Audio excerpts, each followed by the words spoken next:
This is a continuing segment on the first letter of the first word of somebody's name, their first name, the first letter, which thrusts them into the world. And it also immediately attaches various people to them and in their life. So we're talking about the first letters of the first name introduces people into a life at birth and thereafter.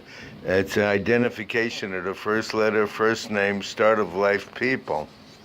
And basically these people come into our life. They're there sometimes at birth, mother, father, brother, sister, best friend, that type of thing, aunt.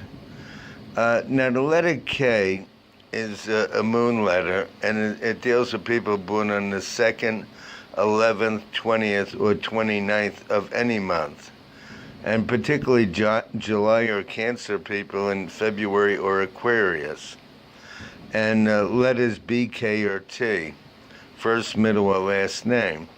Now the moon is written 2-7, so it also there's an association with people born on the 7th, the 6th, or the 25th of any month, plus their initials, which is G, P, or Y. Of course, a letter like Y might be in the name. It's just used as an indicator. G or P would probably be one of the first initials of the three names. But this is how it works. So these people are either in our life the moment we're born, or they soon come in, or they're associated in some way. Now the letter L is a Jupiter letter. It involves people born on the 3rd, 12th, 21st, or 30th of any month, and December of Sagittarius, as well as March of Pisces, and people with a C or an L initial, and also there could be a U in the name somewhere.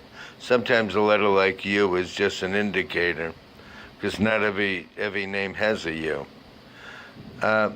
The letter M is a Uranus letter, and it's written 1-4 because it's associated with the sun. And Uranus is people born on the 4th, 13th, 22nd, or 31st of any month. And because it's associated with the sun, it could be August or Leo people, February or Aquarius, as well as people with the D, M, or V initial. And sometimes a letter like the V could be in the name, even if it isn't an initial. So the sun is always associated with Uranus, the way the moon and Neptune are.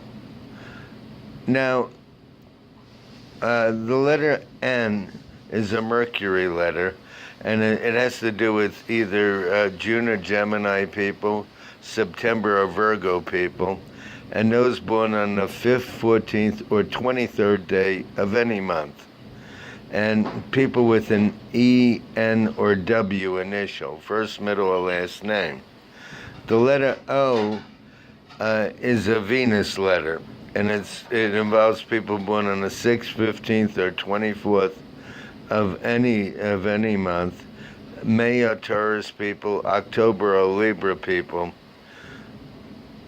and it's a Venus association. People with an O in their name, X,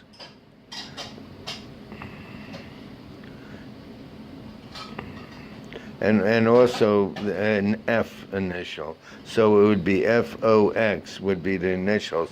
Sometimes a letter like O or X are just in the name, and they don't necessarily have to be an initial. They're not that common as far as names go. But I just laid out these 5 letters of the alphabet, how they relate to planets, days of the month, signs of the zodiac, as well as some letters or initials that are also indicators as to how they enter your life. And usually these people are there around your birth or in your early life, and as life goes on, the faces change, but the propensities remain the same. So you might see different people come into your life with one of those initials, signs, day of birth, etc. It's an interesting study, but it involves being aware.